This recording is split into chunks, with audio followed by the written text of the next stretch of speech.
A farmer swaps a $5 sensor in his tractor. 10 minutes, a wrench, done.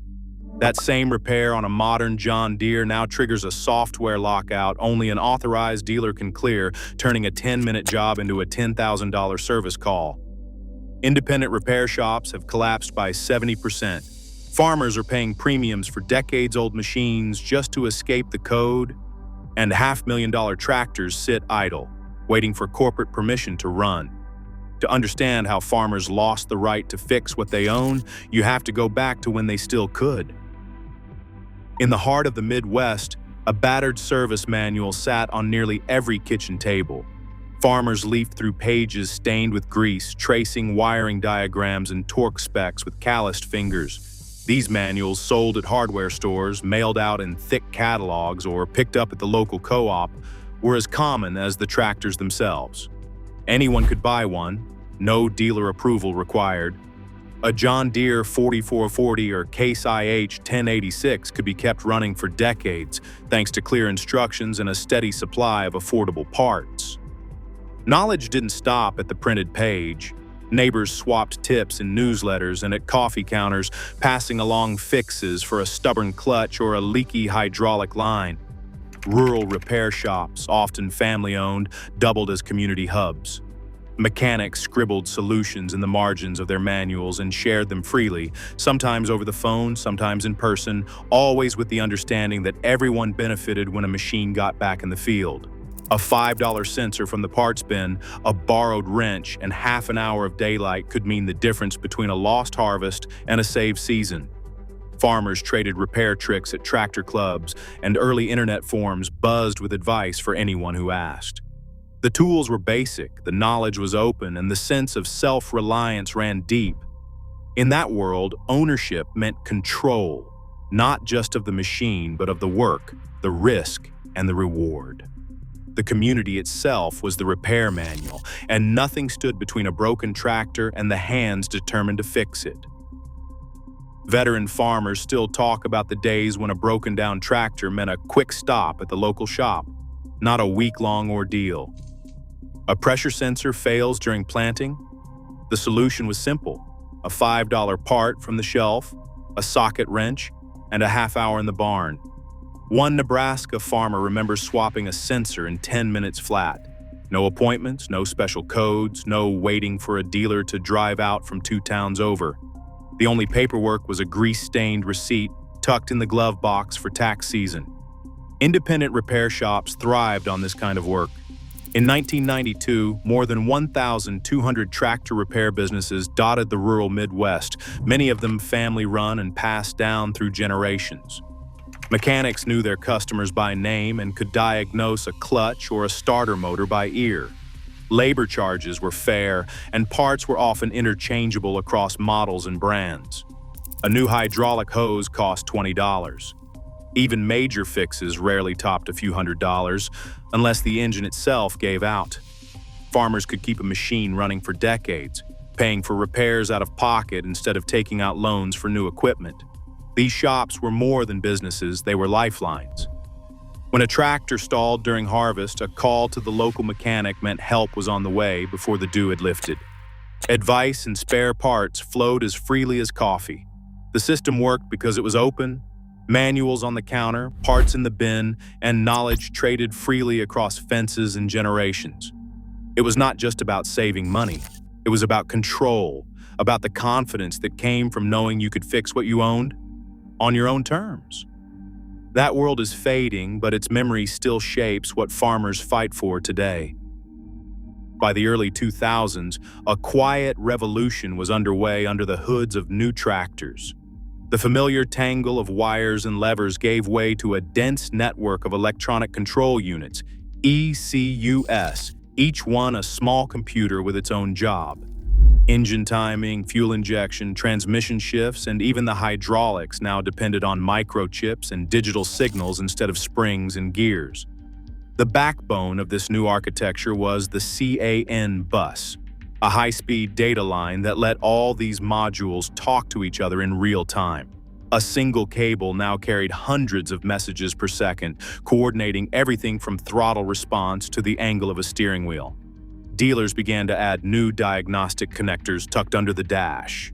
The old trick of tracing a wire with a test light was replaced by error codes stored deep inside the ECU and accessible only with a dealer-issued laptop.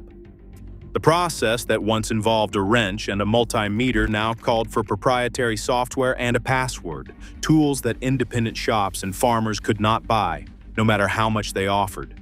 In 2004, John Deere's Green Star system hit the market, bringing GPS-guided auto steer to the mainstream.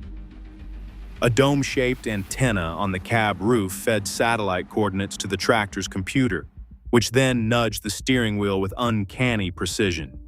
The Green Star controller plugged directly into the CAN bus, using its own encrypted messages to talk with the rest of the machine. Field maps, calibration data, and firmware updates all flowed through this digital pipeline, but only after a dealer uploaded a matching activation key tied to the tractor's serial number. These changes were not just about convenience or efficiency. They rewired the very nature of repair. A failed GPS module or a glitch in the steering ECU could bring a machine to a halt, and the solution was now locked behind dealer-only software. Manuals no longer covered the full story, and the community knowledge that once kept farms running found itself outpaced by code and encryption. The shift to digital control set the stage for a new kind of breakdown, one that no amount of mechanical skill could solve alone. A modern tractor's breakdown isn't just a matter of swapping a part or tightening a bolt. Now the real barrier is software, a digital gatekeeper standing between a broken sensor and a working machine. The dealer's laptop, loaded with proprietary Service Advisor software, has become the only passport to the inner workings of the machine. This program isn't sold to farmers or independent shops. It is licensed, guarded by encrypted credentials, and tied to a cloud-based key server. Without a valid dealer certificate and an active subscription, the software won't even connect. Every repair, no matter how simple, passes through these digital locks. Replace a pressure sensor or a GPS module, and the tractor's electronic control unit logs the new part's serial number. Unless the dealer uploads an activation key from the JD-Link cloud, the system refuses to clear the error code. Sometimes the tractor won't even start until the right digital handshake is completed. The part might cost $50, but without the dealer's software, it is just a paperweight. Service Advisor's authentication process runs deeper than a password. Each session begins with a cryptographic challenge that requires a dealer-issued certificate to unlock diagnostic and calibration functions. Even reading a voltage or resetting a fault code is blocked unless the cloud key matches the machine's serial number. If the wrong firmware is installed, the electronic control unit can lock itself in safe mode, immobilizing the tractor until a dealer reflashes the system with a signed image. This isn't just about locking out unqualified repairs. It is a system designed to keep all control over diagnostics, part pairing, and even basic troubleshooting firmly in the hands of the dealer network.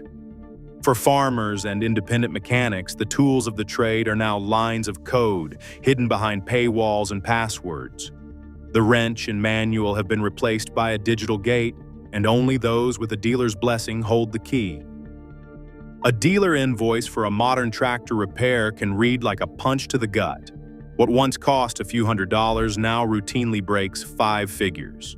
A hydraulic valve replacement on a late-model John Deere, for example, often totals over $4,000 in parts and labor, plus a $1,200 fee just to run the dealer's diagnostic laptop. The Public Interest Research Group has documented bills as high as $15,000 for jobs that, a generation ago, any farm kid with a socket set could have tackled for a fraction of the price. But the real pain comes not just from the dollar signs on the invoice, but from the hours lost while a machine sits dead in the field. During planting and harvest, every hour of downtime can cost a farmer between $300 and $500. When a tractor throws a software error, the clock starts ticking. The dealer might be 2 towns away, booked solid, or waiting for the right code to come down from the cloud. A Missouri farmer with a 9150R lost 4 hours in the middle of planting season, $1,600 in lost productivity, plus a $1,200 charge for the dealer's service call. Multiply those numbers across a season, and the losses stack up fast. A single failed sensor can snowball into thousands in missed yield and overtime labor, all because the fix is locked behind a digital gate. For many, the worst part isn't the money, it's the helplessness. The tools are in the barn, the part is in hand, but the tractor won't budge until a dealer gives permission. In the old days, a breakdown meant getting dirty and getting back to work. Now, it means waiting, watching the weather and hoping the service truck arrives before the window closes. Across the Midwest, the familiar hum of independent tractor shops has faded to near silence. In 1992, census records counted more than 1,200 of these businesses nationwide, family-run garages that kept the region's machines running and the local economy alive. Today, fewer than 300 remain. That is a 70% drop in less than a generation, a collapse driven not by lack of need, but by the arrival of dealer-only software and the legal walls built around it. Mike Jensen, who ran a shop in rural Iowa for over 30 years, remembers the turning point. He says the dealer's software fee killed his business overnight. He received a lease termination letter after being told he would need to pay $5,000 a year just to access the diagnostic tools required for modern repairs. The volume of work shrank as more breakdowns required a dealer's laptop, not a mechanic's socket set. Some shops tried to band together, pooling resources to afford the new software, but the cost was too steep and the rules too restrictive. The result was empty garages, lost jobs, and a growing sense of abandonment in towns that once depended on these shops for more than just repairs. As the doors closed on small-town service bays, a new phenomenon took hold at auctions and on classified sites. Tractors built in the 1980s and the early 1990s, models like the John Deere 4440 or Case IH Magnum, became hot property. Buyers started paying a premium for these so-called old iron machines, drawn by their mechanical simplicity and the freedom to fix what breaks. Auction data from 2023 shows that clean, low-hour 1980s tractors are now selling for 30 to 50% above their inflation-adjusted original price, sometimes topping $80,000 for a model that once cost half that. Sellers field calls from across the country, as farmers and collectors alike look to escape the digital lockout that plagues newer equipment. The loss of independent shops and the surge in demand for repairable tractors are not just economic trends. They are the aftershocks of a system that has redefined what it means to own and maintain a machine. The community bonds forged in greasy garages and overshared troubleshooting are fraying, replaced by long waits and high fees. For many, the only way to reclaim control is to hunt down a machine old enough to remember when ownership meant something different. A farmer's new tractor arrives with more than a bill of sale. Hidden in the paperwork is a software license agreement. The machine belongs to the buyer, but the code running it does not. John Deere's end-user license agreement makes this clear. Owners receive only a limited right to use the embedded software. Copying, modifying, or even examining the code is strictly forbidden. The Digital Millennium Copyright Act, through Section 1201, enforces this boundary. Circumventing digital locks, even for routine repairs, can trigger civil penalties or criminal charges. Swapping a sensor or updating a module without dealer approval risks voiding the warranty and, under Deere's limited repair agreement, can terminate the software license entirely. A $500,000 tractor can be rendered useless, not by a mechanical failure, but by a revoked contract. The Federal Trade Commission has started to push back. In 2022, the FTC filed a complaint against John Deere, arguing that restricting access to diagnostic tools and repair software stifles competition and limits consumer choice. State legislatures in Colorado and Minnesota have passed laws demanding manufacturers share some service information with independent repair shops. Yet Deere's contracts still block access to software controlling emissions, safety, or performance. The DMCA anti-circumvention clause remains a looming threat. Ownership, once straightforward, is now conditional, a purchase that grants only a temporary, revocable license to operate. Underground solutions have flourished in the shadow of dealer control. On encrypted forums and Telegram groups, farmers swap links to hacked John Deere firmware, often sourced from Ukraine, promising full diagnostic access for $150 to $200 per download. These files unlock error code clearing and sensor calibration, sidestepping the dealer's cloud entirely. Mechanics, once locked out of the loop, now order bootleg diagnostic scanners for $350. A South Dakota mechanic named Lou Ramirez shows how one of these tools, paired with a borrowed laptop, can clear a fault code in under 5 minutes. That work would cost thousands at the dealership and require a week's wait. The black market firmware scene has grown into a global cottage industry. Sellers advertise in plain sight, offering step-by-step guides and remote support. Payment receipts, often in cryptocurrency, document the steady flow of business from American farms to Eastern Europe. Some buyers say it is the only way to survive a critical breakdown during planning, when every hour lost can mean a lost season. Legal efforts have started to catch up. Colorado's 2022 right to repair law forced manufacturers to share service manuals and some diagnostic data for equipment over 10 years old. Minnesota's 2023 statute went further, capping annual licensing fees for independent shops at $500. But each law contains carve-outs. Deere and other original equipment manufacturers still withhold access to software that controls emissions or advanced precision agriculture features. The result is a patchwork of partial victories and persistent loopholes. For every door pried open by legislation, manufacturers have written a new lock into their contracts. The fight for repair rights is now a running battle, one where every workaround, every hacked scanner, and every statehouse win tests the boundaries of what it means to own a machine. The logic that now governs tractors has quietly spread far beyond the farm gate. In the automotive world, manufacturers have begun to treat basic features and repairs as ongoing privileges, not permanent rights. BMW drew headlines in 2022 for charging drivers $18 a month to activate heated seats that were already built into the car. Toyota followed with a $9.99 monthly fee just to enable remote start on certain models, even though the hardware was already installed. In both cases, the function sat dormant, locked behind a digital paywall until the owner agreed to a subscription. This approach is not limited to creature comforts. Modern Ford and Chevy trucks use digital part authentication, requiring replacement brake pads, batteries, and even oil filters to be registered with the manufacturer's cloud system. If a mechanic installs an unapproved part, the vehicle's computer can refuse to recognize it or trigger persistent warning lights, forcing a return to the dealer for a reset.